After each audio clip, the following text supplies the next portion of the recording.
खातून अगर उसका कोई शौहर मर जाता था तो उस खातून को जानवरों के कबाड़ खाने में ले जाकर छोड़ देते थे। कहते थे मनहूस है, 1-2 साल के बाद में कोई सबब बनाकर निकाला करते थे। यानी ऐसी कौम जो जहालत की हद तक पहुंच गई हो, कोई सिस्टम उनका नहीं था, अगरचे के बहुत सारे खूबियां भी मौजूद थी, लेकिन एक सिस्टम में आना उनके लिए बहुत मुश्किल था। हमारा दावा यह है कि कुरान मजीद ने एक ऐसा सिस्टम दिया है कि उस सिस्टम के जरिए से नबी अकरम सल्लल्लाहु अलैहि वसल्लम ने पूरे अरब को आपस में भाई भाई बना दिया। वो शीरो शक्कर की तरह फ़अस्बहतुम बिनिअमतिही इख़वाना, कि अल्लाह सुब्हानहु व तआला की नेमत की वजह से, अल्लाह सुब्हानहु व तआला की मदद से वो सब के सब भाई बन गए थे। अलेक्जेंडर पास बाय देम, एनसाइक्लोपीडिया ब्रिटानिका में आता है कि वहां से अलेक्जेंडर का गुजर हुआ। लोगों ने कहा पूरी दुनिया में हुकूमत करने की ख्वाहिश है, अरब पे क्यों नहीं करते? कहा कि इतनी गार्बेज ऑफ कम्युनिटी, पूरे इंसानों का ये कचरा कौम है, इन पे हुकूमत करना टाइम वेस्ट करना है। यहाँ पर अंदर जाएंगे तो फिर वापस आना मुश्किल है, यहाँ पर हुकूमत नहीं कर सकते, इनको छोड़ देंगे, माफ। किसरा से जाकर कहा लोगों ने तुम तहजीब व तमद्दुन वाले हो। कैसर से जाकर लोगों ने कहा तुम्हारे पास इतनी बड़ी डायनास्टी पाई जाती है, ये अरब पर क्यों हुकूमत नहीं करते? कहा कि दहशत गर्दी में इतने आगे बढ़े हुए हैं, ये कबीला दूसरे कबीले को नहीं मानता। किसी ने हिम्मत नहीं कि यहाँ पर आकर सबको कबीलों को जमा करके अमन कायम कर दे। अल्लाह सुब्हानहु व तआला ने ऐसे मकाम पर नबी अकरम सल्लल्लाहु अलैहि वसल्लम को भेजा। नबी अकरम सल्लल्लाहु अलैहि वसल्लम जब आए तो शायर ने क्या है खूब कहा, उतर कर हिरा से सुए कौम आया, गारे हिरा से निकल के कौम की तरफ आए और साथ में एक नुस्खे कीमिया लाया, एक ऐसा solution provider, global solution provider लेकर आए नबी अकरम सल्लल्लाहु अलैहि वसल्लम। वो बिजली का कड़का था या सौते हादी, अरब की जमी जिसने पूरी हिला दी। सिर्फ अरब की नहीं, हम कहेंगे आलम की जमी जिसने पूरी हिला दी।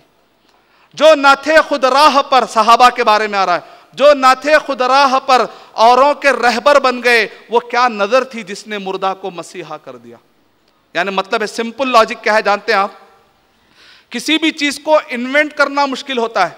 मिसाल के तौर पे कंप्यूटर जो सबसे पहले आया तो उसको इन्वेंट करना मुश्किल है। किसी भी किताब को पहली मर्तबा सोच सोच के लिखना मुश्किल है। एक मर्तबा किताब बन जाए, ज़ेरॉक्स कॉपी निकालना आसान है। तो इसी तरीके से एक मर्तबा जब अरब में ये इंप्लीमेंट हो गया, एक ऐसी जगह पर जो दुनिया की सबसे सख्त और मुश्किल कौम थी, अगर वहां पर इससे हल मिल सकता है, इसका मतलब निकला कि पूरी दुनिया में कहीं पर भी इसका हल मिल सकता है। इसलिए हम कहते हैं कि कुरान मजीद का यह पैगाम, ये तीसरा वो पॉइंट है जिसकी बुनियाद पर हम कह सकते हैं कि इस्लाम ही वो वाहिद और सच्चा मजहब है जो पूरे इंसानों के लिए काबिल कबूल है। इसके अलावा दुनिया में कोई मजहब, कोई सिस्टम नहीं हो सकता। चौथी चीज, नबी अकरम सल्लल्लाहु अलैहि वसल्लम खुद अकेले आपने काम नहीं किया, बल्कि आपने एक इसाबा, आपने एक ऐसी टीम तरतीब जिसको हम सहाबा कहते हैं। अस्सहाबतु कुल्लुहुम उदूल ला कज़ूब, यानी वो ऐसे सहाबा थे जिन्होंने जानबूझकर कभी भी दीन के नाम पे कभी झूठ नहीं कहा। ऐसी कौम, ऐसी तरबियत दी, ऐसे अखलाक और ऐसे बुलंद किरदार उनके अंदर पैदा किए। ऐसी कौम दुनिया में किसी भी इंसान तो क्या, नबियों को भी मिलना मुश्किल है। वैसी कौम मिली, वैसी टीम। मिसाल के तौर पे पूरी क्रिश्चियनिटी किस पर टिकी हुई है? तो लोग कहते हैं पॉल पर। पॉल के बारे में आज भी कई क्रिश्चियन कहते हैं ये काबिल भरोसा आदमी नहीं था, ये पहले यहूदी था। यानी जिनको अपने सोर्स पर आज भी शक है, उसकी बुनियाद पर पूरी क्रिश्चियनिटी, यहां तक कि ट्रिनिटी का जो मेन कॉन्सेप्ट है, कहते हैं कि अगर तुम ट्रिनिटी को नहीं मानते तो तुम्हारी जिंदगी बेकार है। ये कॉन्सेप्ट का असल देने वाला बानी तो पॉल ही है, जो बाइबल में पूरा ढूंढने से भी नहीं मिलता, लेकिन पूरी दुनिया क्रिश्चियनिटी फॉलो करती है। और इसी तरीके से बाइबल जब आप पढ़ते हैं तो इसके अंदर लिखा हुआ है गॉस्पेल अकॉर्डिंग टू मैथ्यू, यानी मैथ्यू की, ईसा अलैहिस्सलातु वस्सलाम की गॉस्पेल नहीं कह रहे, मैथ्यू की गॉस्पेल है कह रहे हैं। और वो भी क्या कह रहे हैं? मैथ्यू के मुताबिक, यानी मतलब यह है कि ये मैथ्यू की है, उनको भी उस पर भी यकीन नहीं है अभी। मैथ्यू के मुताबिक, जैसे हम बोलते हैं ना भाई ये इसके मुताबिक है, यानी आसपास है। मैथ्यू शायद ऐसे ही लिखा होगा, उसके करीब करीब है। यानी इस बारे में भी शक है कि अभी मैथ्यू की है या नहीं। According to Matthew, according to John, according to Luke, according to Mark, इस तरह से बात आती। जबकि कुरान मजीद में अल्लाह सुब्हानहु व तआला ने चैलेंज दिया खाली मंसूब ने क्या, वइन कुंतुम फी रैब मिम्मा नज़्ज़लना अला अब्दिना, अगर तुमको शक हो कि ये किताब हमारी तरफ से नहीं, मोहम्मद सल्लल्लाहु अलैहि वसल्लम अपनी तरफ से लिख लिए हैं, अलीफ लाम मीम, यही अरबी के वर्ड से कुरान मजीद बना, कोई नई अरबी नहीं है, वही अरबी है जिसको तुम जानते हो, अलीफ लाम मीम, पहले ही वर्ड में अल्लाह ताला ने इशारा कर दिया, यही वो अरबी के वर्ड है जिससे ये कुरान मजीद बना है।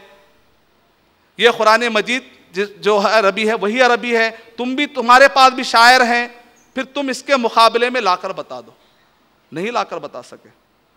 और जो सहाबा कराम की टीम थी, यानी कि मैथ्यू, मास, ये सारे के सारे शख्सियतें आई, यहाँ तक कि पॉल, इन सब के ऊपर आज तक भी भरोसा नहीं है।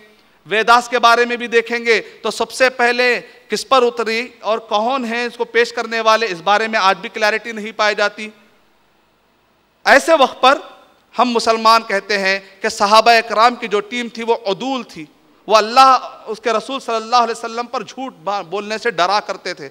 ये सहाबा कराम जहाँ जहाँ वो गए, अल्लाह सुब्हानहु व तआला की मदद से उन्होंने मेहनत की, फिर उन्होंने एक ताबईन की टीम को तरतीब दे दिया। एक ओरिएंटलिस्ट ने कहा कि ये नबी अकरम सल्लल्लाहु अलैहि वसल्लम दुनिया से जाते हुए आपने हीरोस नहीं छोड़े, हीरोस की नर्सरी आपने छोड़ी। क्या मतलब है?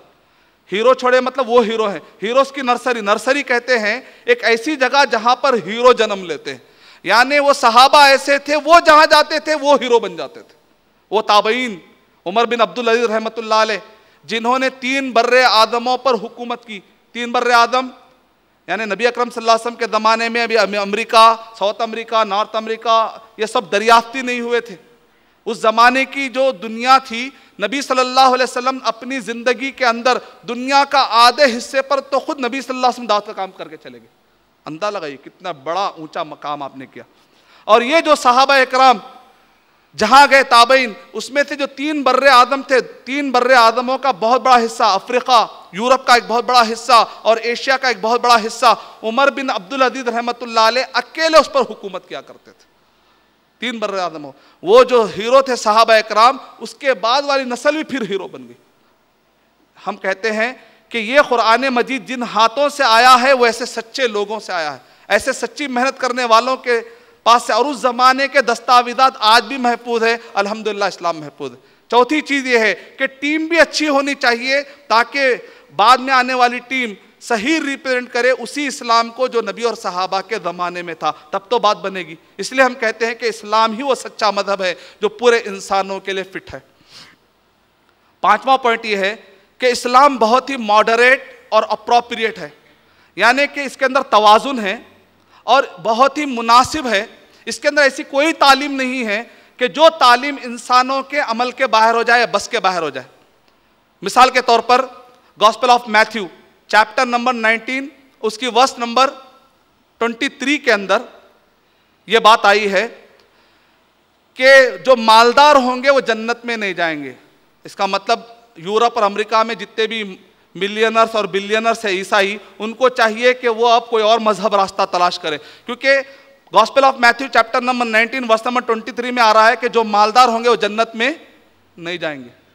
अब अगर हमारा कोई मालदार ये आयत पढ़ता कि मालदार जन्नत में नहीं जाएंगे, तो क्या कुरान पढ़ते उसके बाद मालदार आदमी, अरे नको भाई ये तो हमारी है ही नहीं, मालदार जन्नत में नहीं जाएंगे।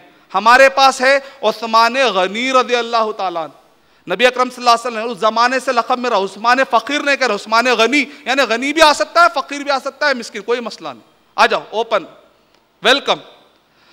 इस इस्लाम की खिदमत को अगर आलिमों ने अपने इल्म से सींचा है इस बाग को, तो अल्हम्दुलिल्लाह मालदारों के माल की भी कोई कमी नहीं लगी। एक तरफ अगर आलिमों ने अपने इल्म के ज़रिए से इस्लाम की खिदमत की, तो दूसरी तरफ मालदारों ने भी अपने माल के ज़रिए से इस्लाम की खिदमत में। क्यों? इसलिए कि सबको मालूम था कि इस्लाम सबके लिए है, गरीबों के लिए, अमीरों के साथ फ़र्क नहीं करता। और एक बात, gospel of Matthew chapter number 11 उसकी वर्स नंबर 23 में है, जो मोमिन होगा, ईसाई मोमिन होगा, यानी ईमान अगर है, तो कह रहे हैं सच्चा ईसाई वो है जो पहाड़ को कहे उठ जा तो पहाड़ अपने यहाँ से उठ के बैठ जाएगा। 2.3 बिलियन ईसाइयों में से हमें एक भी ईसाई नजर नहीं आता जो ये कहे कि पहाड़ को उठ जा। इसका मतलब निकला कि पूरे ईसाइयों को सोचना चाहिए कि आखिर वो किस मजहब के अंदर है। जबकि हमारे इस्लाम में ये बात बताई गई है, इमाततुल अज़ा अनित तरीक़, यानी रास्ते से तकलीफ दे चीज़ को हटाना भी ईमान है। अल्लाह अकबर। ईमान की निशानी, अगर कोई मुसलमान कलमे ला इलाहा इल्लल्लाह पढ़ता है, उसके बाद अगर वो तकलीफ दे चीज़ को हटाता भी, तो कहा ईमान की निशानी कहा। इस हद तक आसान कर दिया गया। और इसी तरीके से यह कहा गया कि gospel of Matthew chapter number 16 उसकी वर्स नंबर 17 और 18 के अंदर कि जो पोप होता है वो जो कहेगा वही चलेगा, उसके अलावा कुछ भी नहीं चलेगा। नतीजे में क्या निकला? कैथोलिक हर जगह पर अपनी बात मनवा रहा था। चलो चेक दे दो, तुम्हारी बख्शिश हो जाएगी, कल फलां टाइम पे चेक आ जाना चाहिए ताकि तुम्हारी बख्शिश होगी, वरना नहीं होगी, परसों आए तो नहीं होंगी। तो आखिरी में क्या किया? प्रोटेस्टेंट कैथोलिक के खिलाफ बगावत कर दिए। नतीजे में ईसाईयत में दो बड़े इख्तलाफ होता है ना समझने की बुनियाद पर, यहां पर इख्तलाफ हो रहा है टेस्ट की बुनियाद पर। अंदाजा लगाइए। इसको कहते हैं कि ये कोई अप्रोप्रिएट, ये कोई मॉडरेट नहीं हो सकता। यानी कि कुरान मजीद ही अल्हम्दुलिल्लाह वो मॉडरेट और अप्रोप्रिएट है। इसके अंदर पूरी तालीमात अल्हम्दुलिल्लाह बड़े वादे अंदाज में दी गई।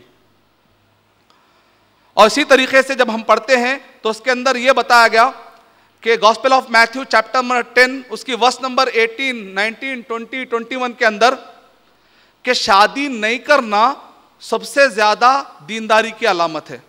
आज के वैलेंटाइन बनाने वाले जितने भी पढ़ेंगे तो लोग बोलेंगे बाइबल बाद में पढ़ेंगे, बुढ़े हो गए बाद जब शादी करने की उम्र कुछ भी नहीं रहती तब पढ़ेंगे। लेकिन आज के मुसलमान, अल्लाह ताला ने ऐसी कोई तालीम नहीं दी, फिर भी मुसलमान रिटायर्ड होने के बाद पढ़ रहे हैं। इसका मतलब मुसलमान कुरान मजीद के पैगाम को समझे ही नहीं।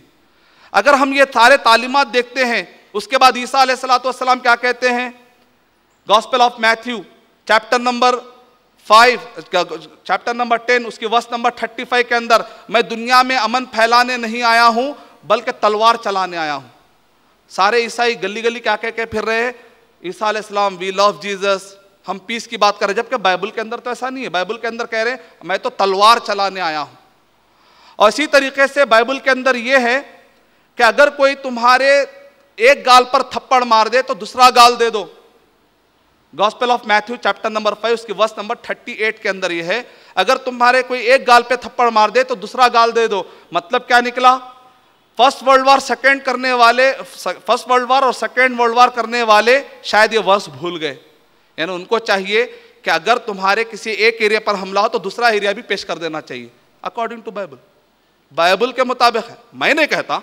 मैं कहता हूं कि इस्लाम के मुताबिक ये है, अपना मुखालिफ भी अगर हक पर हो, सूरह मायदा नंबर 5 की आयत नंबर 7, कुनू क़व्वामीना लिल्लाहि शुहदा बिल क़िस्त, अपना मुखालिफ भी क्यों ना हो, अगर हक है तो हक के हिसाब से गुफ्तगू होनी चाहिए। ये बातें बतला रही है कि कुरान मजीद में जो तालीमात दी गई हैं, अल्लाह सुब्हानहू व तआला ने इसको पूरे इंसानों के लिए फिट नादिल किया। इस कुरान मजीद को मुबीन कहा गया। बट इसके अंदर सारी चीज़ें क्लैरिटी के साथ है। इस कुरान मजीद को अल्लाह सुब्हानहू व तआला ने कहा कि ये हक बात बतलाती है और ये सच्ची बात बतलाती है। बिल्लती ही अक़वम, इसके अंदर सारी बातें सच्ची और दुरुस्त है, यानी फिट है सारे इंसानों के लिए। और उसके बाद 6वां पॉइंट ये है कि हर डिपार्टमेंट में रहनुमाई होनी चाहिए। मैं सिर्फ एक ही चैलेंज देना चाहता हूं इस टॉपिक के लिए, ज़्यादा डिटेल में मैं जाना नहीं चाहता। सिर्फ सही बुखारी का जो इंडेक्स है, सही बुखारी का जो इंडेक्स है, तकरीबन 100 पेजेस में खाली इंडेक्स है, फहरिस्त है। इसके अंदर बताया गया बाबु तहारा, यानी तहारत में जाए तो पानी कैसा लेना चाहिए, कैसा बैठना चाहिए, कौन सा हाथ इस्तेमाल करना चाहिए, नमाज कैसा पढ़ना चाहिए, जिहाद कैसा करना चाहिए, मुल्क कैसा चलाना चाहिए, घर में कैसा रहना चाहिए, बाहर कैसे रहना चाहिए। ये जो फहरिस्त है, सिर्फ हम पूरा कुरान मजीद का